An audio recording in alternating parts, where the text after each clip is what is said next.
Before we start, oh, we're live.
Roll call, Jen, please. Spinelli. Present. Brandon Taylor. Present. King. Present. Arnone. Present. Barber. Present. Clark. Present. No one signed up for public comment? There was nobody signed up. Okay, no public comment. At this time, our new business concerning the candidates for interview for the 2-year vacant council position. At this time, I'm going to ask the Assistant City Manager, Mr. Capriati, to please go over the rules. Absolutely. Okay, so folks, how this is going to work, the candidates are going to be interviewed one at a time. There are a total of 5 questions that will be asked of the candidates. They'll have 3 minutes to answer each question for a total of 15 minutes per candidate. Candidates not being interviewed will be kept seated in the hallway outside of council chambers. Once the interview is completed, once you sit through your interview, you are free to leave after that if you so choose. There will be some time here between now and the deadline for us to get this seat filled is the February council meeting. Therefore, sometime between now and then, council will hold a special meeting to make an appointment. That's pretty much it. So the way we were going to do this is we're just going to go alphabetically for the sake of making it simple. So, Mr. Graham, you will be the first candidate to come forward and be interviewed. Thank you, guys.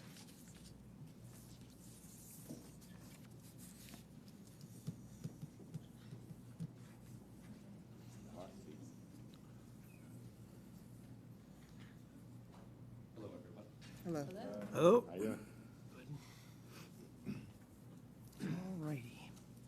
Can we introduce ourselves? please? Absolutely, yeah, sure. Introductions. Hi, I'm Nick Spinelli. Hello, I am Lorraine Brandon Taylor. I'm sorry, forgot about you. Amy Willett, solicitor. Reverend Sylvia King. Mike Capriotti, Assistant City Manager. Chuck Ardoni. Samuel Barber. Taylor Clark. And pleasure is ours. All right. Okay, Nick, so I'm going to start off with your first question. First question is, why are you seeking this vacancy on City Council? I would like to be a part of local government, working with you all, the city manager's office, whoever else who needs to be worked with, to help better develop the city, its citizens, its communities, really anything that has a positive impact on those residents and communities is really where I want to be a part of. So, very simple. Okay, so the second question is, what skills and experience do you have that you believe would be beneficial to you as a council member? Collaboration. I enjoy collaborating with others, problem solving, working through differences, things along those lines.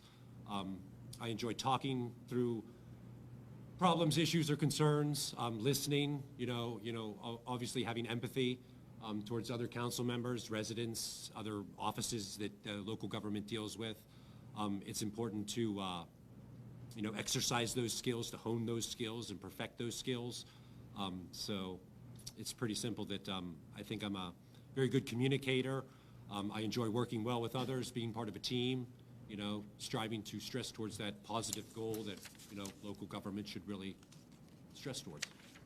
Okay. Am I able to bank this time towards the end? No bank.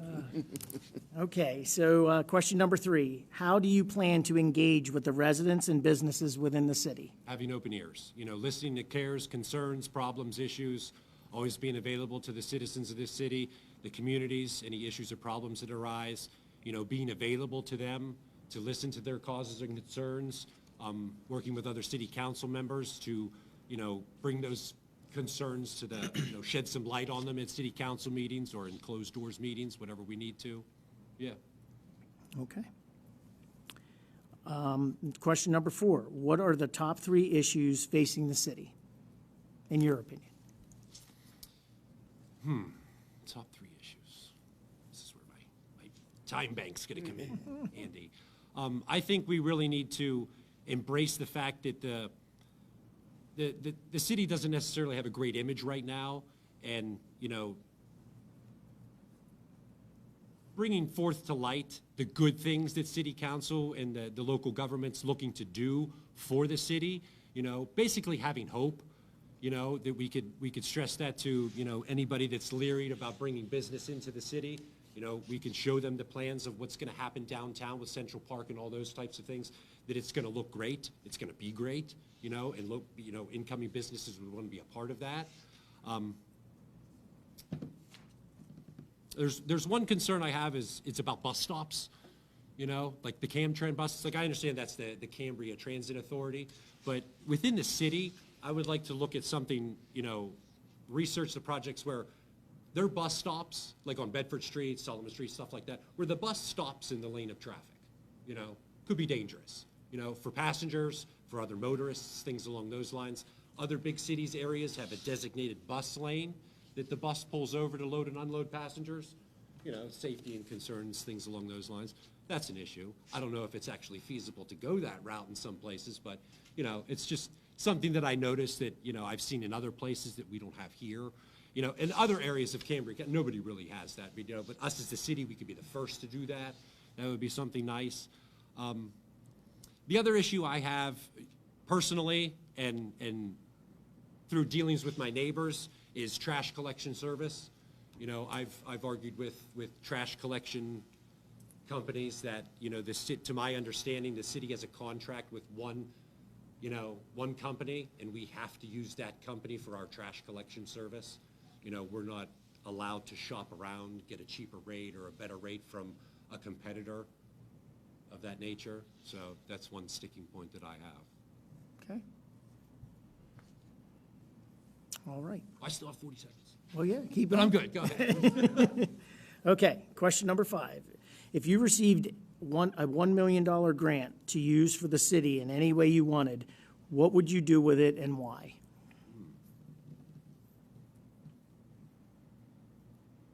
Bus stops.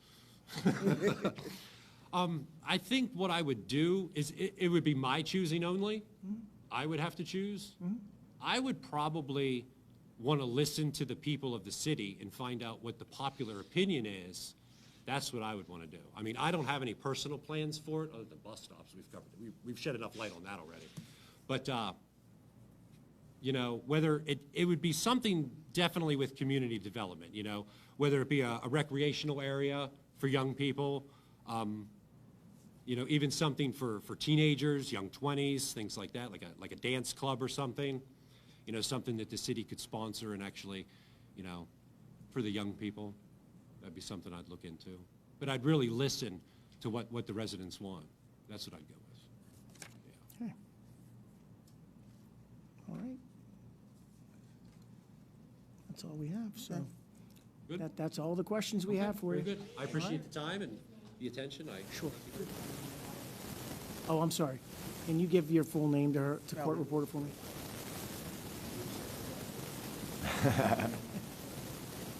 Okay. Thank you. Thank you, sir. Appreciate you. Do you guys need a minute, or do you want to bring the next one in right away? No, go on. Good. Mr. Hammond.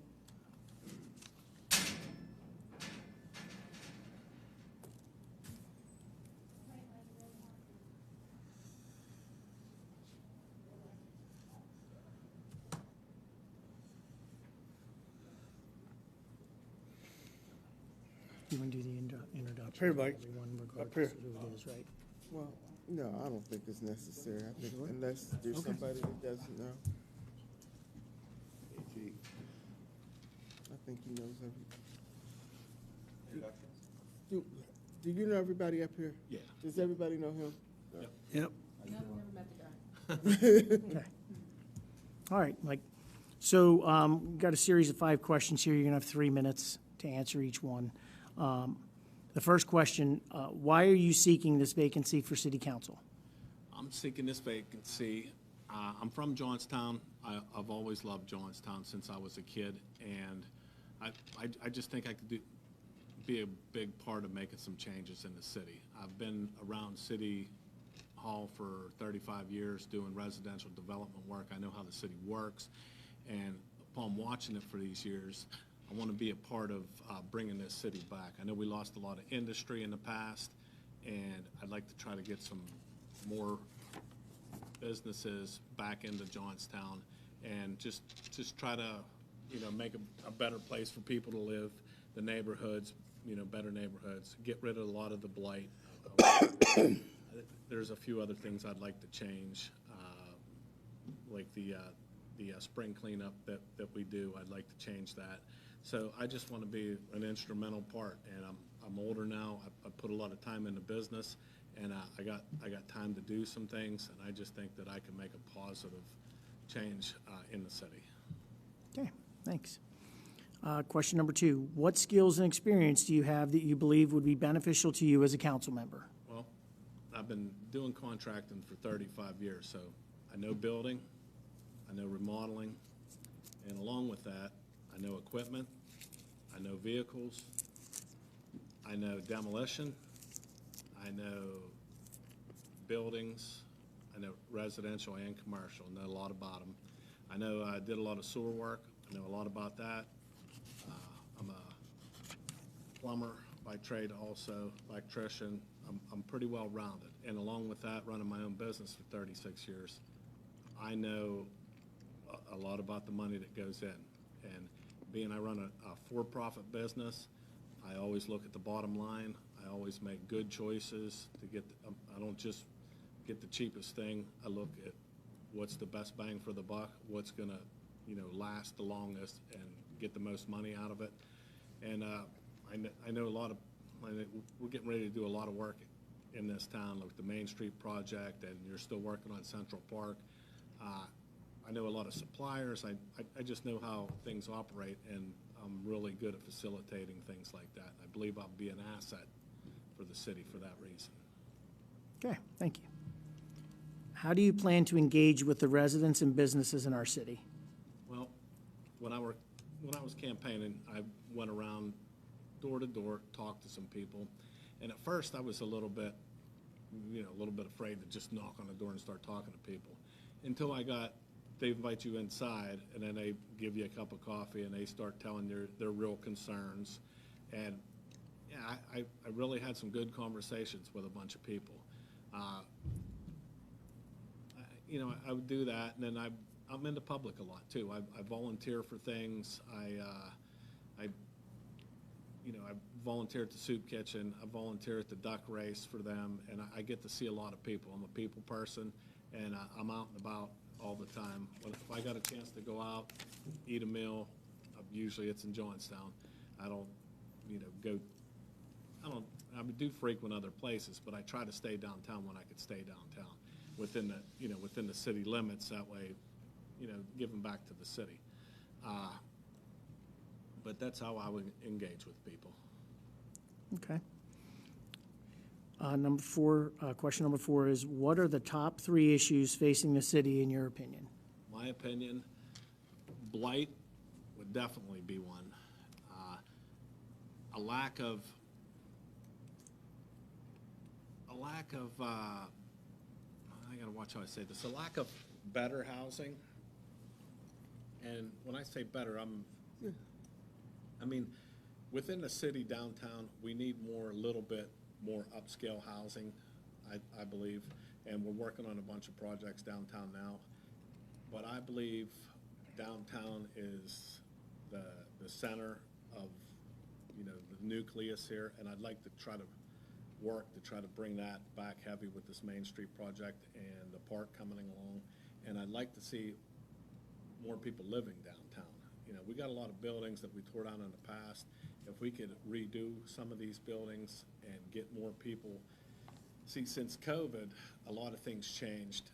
A lot of people can work from home now. So if they're living in New York City, they can move here for a fraction of the cost, but they want that city type of environment when they're living. So I believe, that's a big issue here. And I believe another issue is, the third issue would be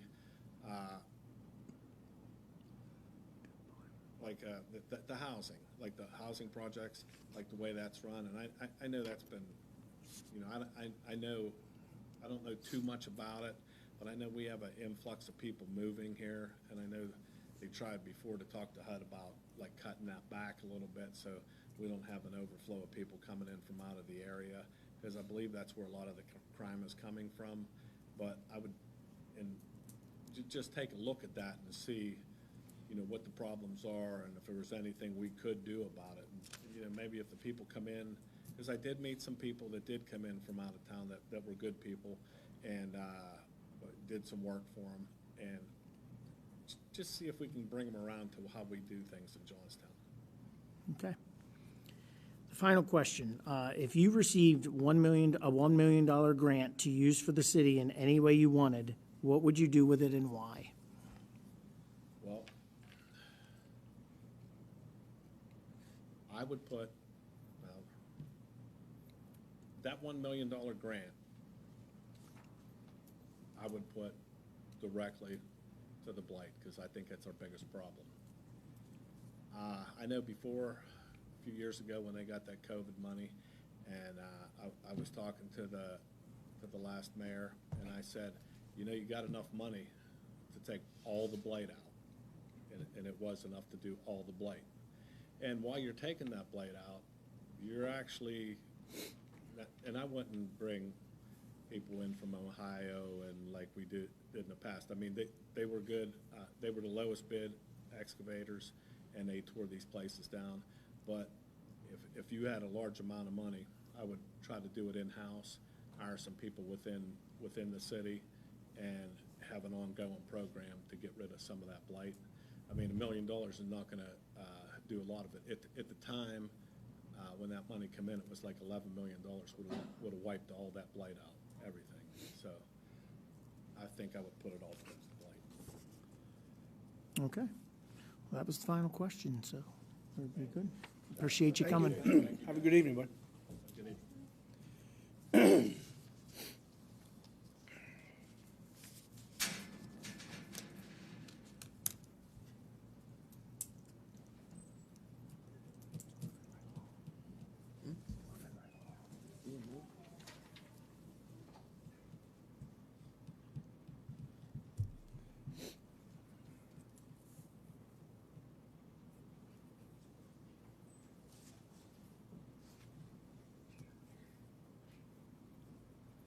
How is everyone? Hello. Good.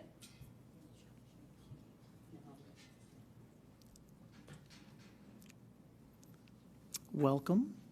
Thank I don't you. think we need to worry about introductions. Oh, I can if you'd like. No, I think However we've been kind of leaving it up to you and council. I think everybody good. We can move into the questions. All right? Sure. So the first question, why are you seeking this vacancy on city council? I think for those of you that know me know I'm very passionate about this community and have learned a lot through the years. I've spent the last 23 years in government prior to moving into the private sector. And my current position is a client development manager where I work for municipalities all over the Commonwealth. So it's been very exciting for me to see all of the opportunities that are available throughout the state and the successes that are there to be had and how a team of believers could really work together to create such a positive end result. And I think about my passion that sometimes turns into opinion, and I want to be able to provide what my thoughts are to actually be part of the team rather than the Monday morning quarterback, where for so many years, because I was a part of government, I wasn't able to express myself the way I had hoped to, or to just voice my opinion in ways I wanted to. I had to follow proper protocol, which you still have to be tactful. But there's many ways that you can utilize the knowledge that you've gained to be able to present a positive message. And I feel that sitting on council, especially last night, it was such a breath of fresh air just to hear everyone communicating with the residents. And ultimately, that's what we're all here for. And not only do I love this city that I've called home forever, I think there's so much opportunity out there that we could just continue to grow our youth, to provide such opportunity for them. For years, I've given presentations called Born and Raised and Chose to Stay. I tell those local high school and college students that you could be doing what you're doing here anywhere else in the country. We choose to do it in this little piece of Western Pennsylvania that we call home. And whenever you think about what council has to offer, if we focus on every age group and what opportunities that are there for our constituents and our residents, it's just really exciting to know what you're capable of doing with knowledge and passion. And I definitely feel that I have both. Excellent. Okay. Question number 2, what skills and experience do you have that you believe would be beneficial to you as a council member? Absolutely. So my background started very early on. When I was a worker bee very early in 2003, I started with the city of Johnstown as the GIS planner. Geographic information systems could be utilized in every department across the city and utilized strongly to be able to provide opportunity to leverage dollars. And I learned that very early on, which I carried throughout my career. In 2000, it was approximately 9 years later, I became the land management coordinator, where I overseen infrastructure projects and blight elimination projects using the CDBG funding and leveraging those block grant dollars with general fund dollars. Moving from that position into the assistant city manager, I was then at that point able to show the partnerships through the departments. So many times we look at the departments as somewhat of a silo where whenever you pull them all together and create opportunity to show what benefits they have within those departments and where their successes could be, you can create that camaraderie that then bleeds over into funding options. So just as the assistant city manager, although it was a short time that I held that position, that worked wonderfully to create that collaboration within the four walls. Then in 2016, I was the interim city manager for 1 year, which really made me understand what it's like to sit there. And it's not an easy task. It's very difficult. For a long time, it was difficult for me to even walk back into council chambers dealing with the scrutiny. But whenever you understand what it feels like to accept the scrutiny, as well as having the knowledge to be able to create positivity, it's a pretty good balance to learn how to deal with people. At that time, I had the opportunity to move into the executive director position with the Johnstown Redevelopment Authority. And for those of you that aren't familiar, our redevelopment authority is a little different than most redevelopment authorities across the Commonwealth. We also, at the authority, they own and operate, I still get stuck every now and then saying we, own and operate the wastewater treatment plant. So I was also the executive director of Johnstown Regional Sewage, where we treated wastewater for 21 municipalities. During that time, it was really exciting for me to get to meet all of the leadership in the municipalities, both small and large, and how we were able to partner on projects. And we also created, as we did at the city with leveraging dollars, just those relationships between the Water Authority, the Redevelopment Authority, and the municipalities to rise us to the top with leveraging dollars, and my time's running out. But during that, it was just really exciting just to see the way you could like partner with municipal agreements, local, state, and federal, and the teams within the city of Johnstown. Sorry. Okay, you're good. All right, thank you. You're welcome. So the next question, question number 3, how do you plan to engage with the residents and businesses in the city? I engage with the residents and the businesses in the city every day. Whenever once again, as we all do, we live in the city. We can't go to the grocery store or to a Little League game without hearing what the citizens have to say. It's not the part of how you engage with them, it's how you respond to them and follow through with them. So in these positions, the key part is the communication and the follow through. Don't let those communications that you receive from your residents go unheard. And I'm not going to say that I could have all the answers, but I can connect the person to the person who does have those answers. And that's the key part of all of this, on how everyone working together can provide that information back to the resident. And sometimes it's as simple as returning that call or being able to just connect to people that are like-minded that can work together to get to that next step that they're looking for.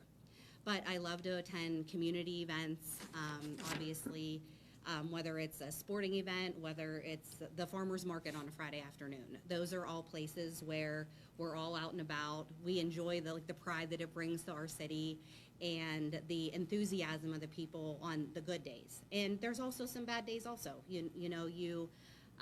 You're a part of maybe like a water line break or a sewer backup that somebody just picks up the phone and doesn't know who to reach out to. And sometimes that's some of their worst days, where whenever you have the proper, and I don't want to use the word connections as much as relationships, that you can really solve something quickly for someone who doesn't realize that it's okay to call non-emergency and say, look, I have a problem and don't know which way to go.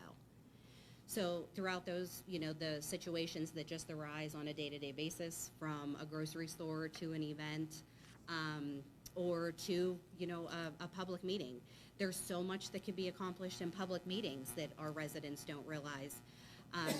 Whenever PennDOT calls for a public meeting because they're going to widen a road, trust me, they'll listen to you when you show up at the meeting.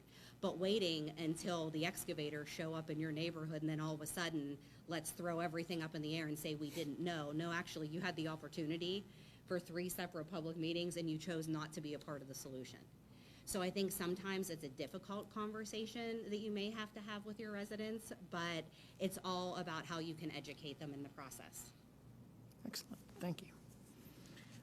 So the next question, number 4, what are the top 3 issues facing the city in your opinion? The top 3 issues that I would say are infrastructure upgrades. I think that if we just go from point A to point B, we could see those things. Whether it be lights that are out right now at Point Park, whether it be sidewalks that are lifted in certain walkable areas, or streets that may have gone through the sewer project where we paved them beautifully and then unfortunately people's gas had to come through and do some work there. The infrastructure is definitely noticeable, and a lot of it is just what's visually people could see from point A to point B. Secondly, for any of you that know me, of course, I've spent the majority of my career dealing with blight elimination issues, and I'm not exactly 100% certain that it needs to be continued demolition. I think there's a lot to be said for some of the guts that we have in these structures and how we're able to rehab those through redevelopment rather than demolition. And don't get me wrong, the 700 plus properties that were demolished definitely needed to be. But in the same sense, there's ways to restore the history that we have here and build these neighborhoods back up.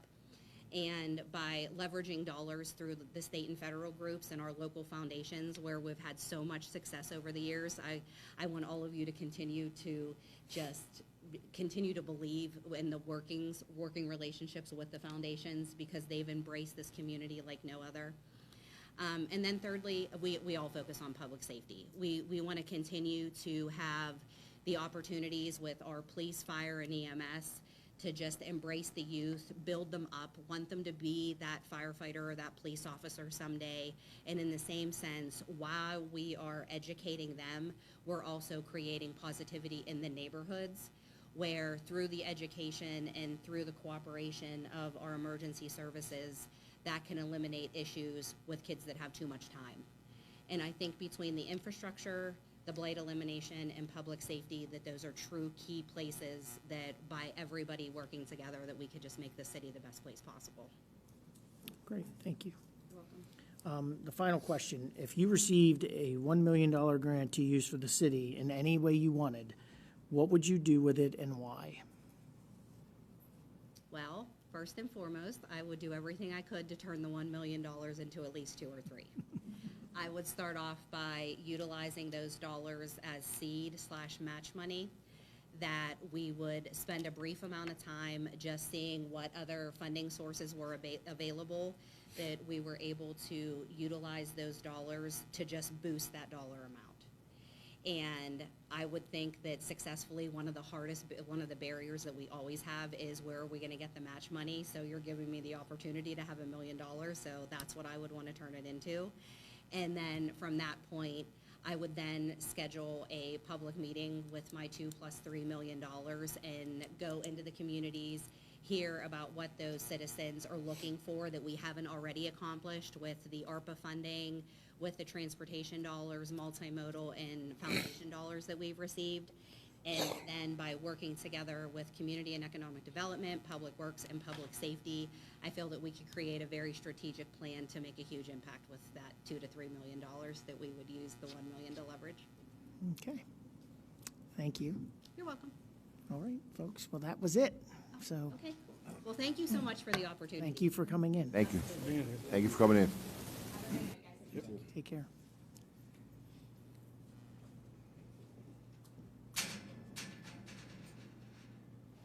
I thought she was stealing your jacket for a minute. I mean, it looks just like your jacket. I'm like, hey, that's not. None of them thought about jobs, not so far anyway. That's the only question. That's the only question. Everything else is fine.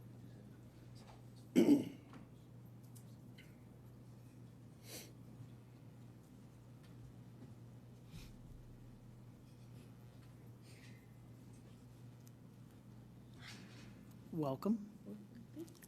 Did we want to do intros or? Yeah. Go ahead. We'll do introductions real quick. I'm Nick Spinelli. Amy Willett, solicitor. Mike Capriati, assistant manager. Chuck Arnone. Samuel Barber. Taylor Clark. Okay, welcome. So we'll get started with our first question. You need to, can you, just for the court reporter, can you give the spelling of your first and last name? JASMINELA_RUE.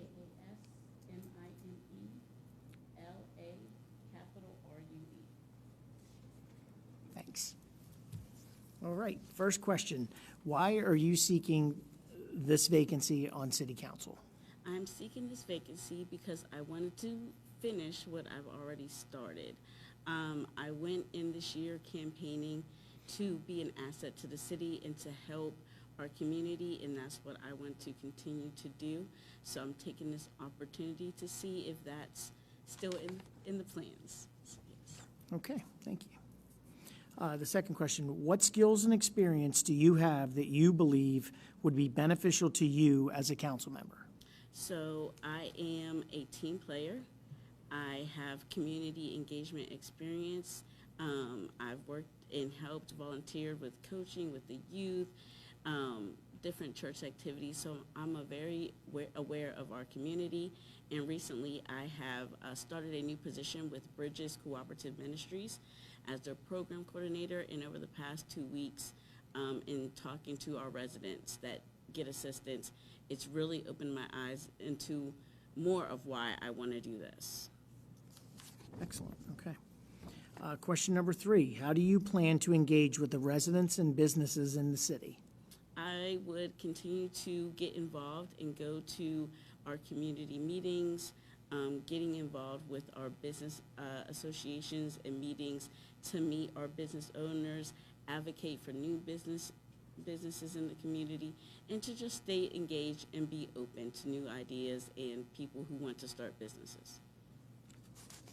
Okay. Question number 4, what are the top 3 issues facing the city in your opinion?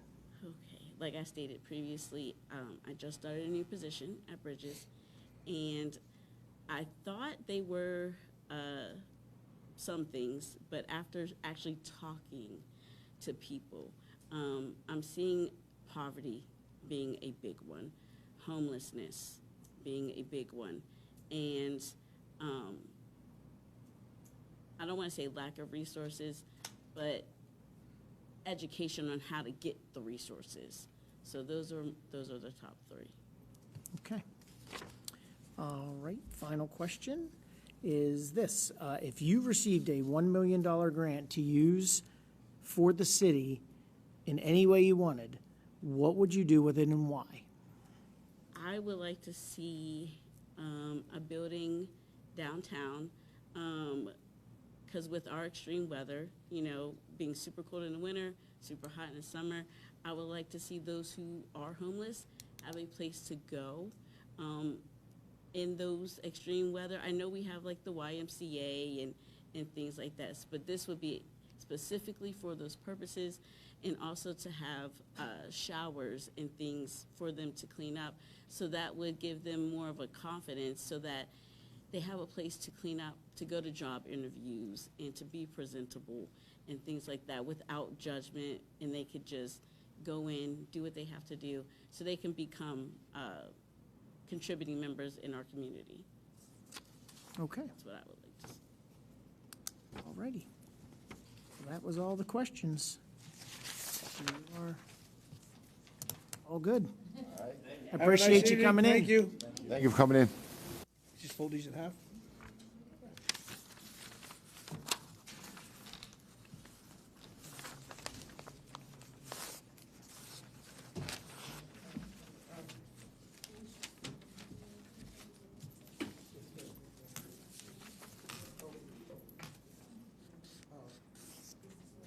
Josh, can you open the door, please?